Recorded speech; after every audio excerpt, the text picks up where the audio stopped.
कदवा में जो ठाकुर मंदिर है और बड़ा ही शांति है यहाँ।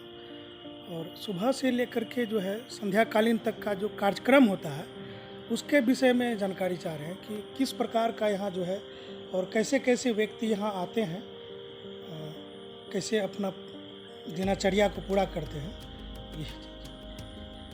मैं यहाँ मंदिर में रहता हूँ, यहाँ का मैं पुजारी हूँ। 3 बजे भोर में ही मैं जगता हूँ, बिछावन त्यागता हूँ और ठाकुर जी का जितना भी आसन कार्यक्रम है पूजा पाठ का सारा कार्य को मैं निवृत्त करके और 5:53 में सामूहिक प्रार्थना होती है। प्रार्थना में ठाकुर जी से युक्त सत्संगी वृंद और जो धर्म के से जो युक्त हैं सभी यहाँ आते हैं और प्रार्थना करते हैं। प्रार्थना के बाद धर्म ग्रंथ का पाठ होता है, उसके बाद प्रसाद वितरण होती है, तब सब कोई अपना अपना घर चले जाते हैं। उसके बाद फिर पुनः 9:45 बजे फल का भोग लगता है। मैं फिर उसकी तैयारी करता हूँ, सारा बर्तन को धो धा करके जिस तरह से है विधि पूर्वक पूजा का, फिर मैं 9:45 बजे फल का भोग देता हूँ। उसके बाद 12 बजे मध्याह्न में ठाकुर जी का विश्राम के लिए उसे विश्राम में दिया जाता है और विश्राम करने के बाद फिर मंदिर 3 बजे खुलता है।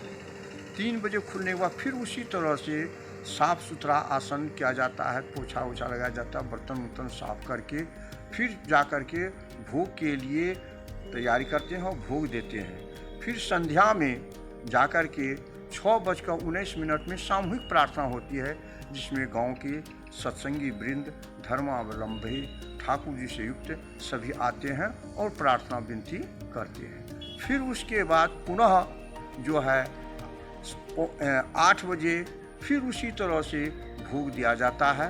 भोग दे करके 9 बजे ठाकुर जी को विश्राम में दिया जाता है।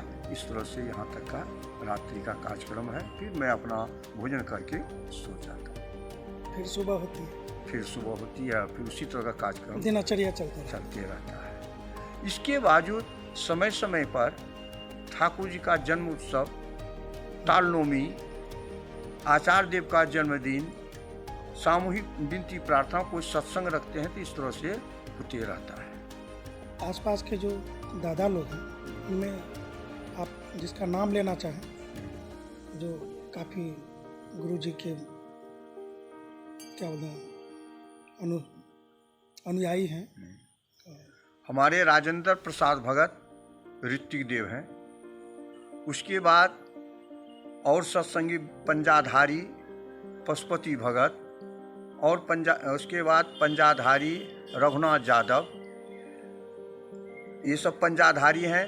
उसके बाद ठाकुर जी से युक्त प्रेम रखने में सत्संग से युक्त ठाकुर से प्रेम रखने वाले गणेश केवट, जोगेंद्र केवट, सुरेश चंद्र विश्वास, रविनाथ विश्वास, अनिल विश्वास, रामलाल भगत, उसके बाद और बहुत सारे गुरु भाई माँ लोग भी आती है, झलिया देवी, उसके बाद चंचला देवी, इस तरह से बहुत सारे माँ लोग भी आती है और सबको मिल करके हम लोग सत्संग आनंद लेते हैं। सभी ग्रामीण भी, हाँ, गांव के लोग जो सब हैं वे सब भी आते हैं और इसमें कोई रोक छेक नहीं है, सब आते हैं। और ऐसे दिन भर जो आकर के ठाकुर जी से आते जाते रहते हैं, ठाकुर जी के बारे में पूछते हैं। दूर दराज से भी लोग आते जाते हैं और वे लोग भी यहाँ से जानकारी लेते हैं। जैसे कुंभरी के आते हैं, चतुरानंद शाह, बम बम झा, ये सब वहाँ के आते हैं।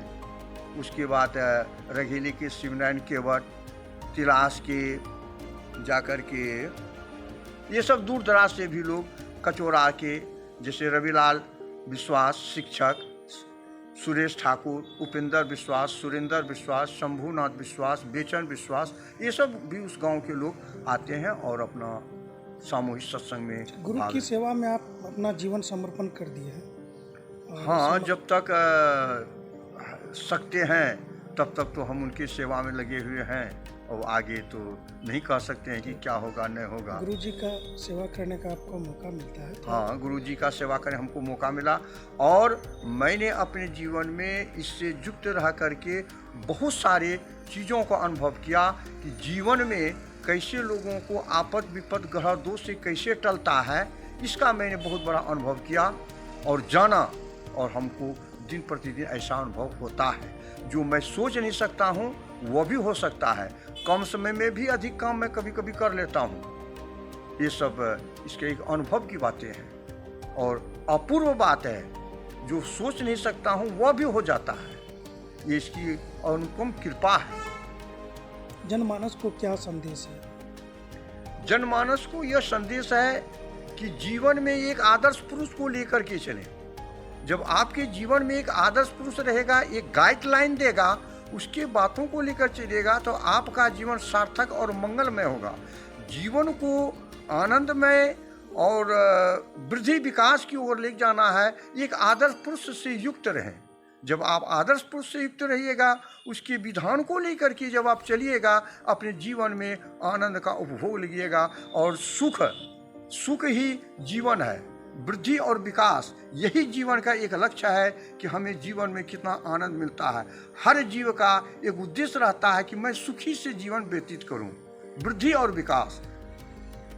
गुरु जी से युक्त होने के लिए कम से कम उम्र क्या होनी चाहिए? गुरु जी से युक्त होने के लिए कोई उतना निश्चित नहीं है, लेकिन 12 वर्ष की अवस्था में हम उससे युक्त हो जाएं, दीक्षा ग्रहण कर लें। ऐसे बचपन से भी हम उसका नाम ध्यान कर सकते हैं। हम जितना हम उसका नाम ध्यान करेंगे, हम उतना अपने जीवन को सार्थक और मंगलमय बना सकते हैं। आपका शुभ नाम? महंत लाल गोस्वामी। कहाँ से? मेरा निवास स्थान है कचोरा। आपको मेरा जय गुरु। जय।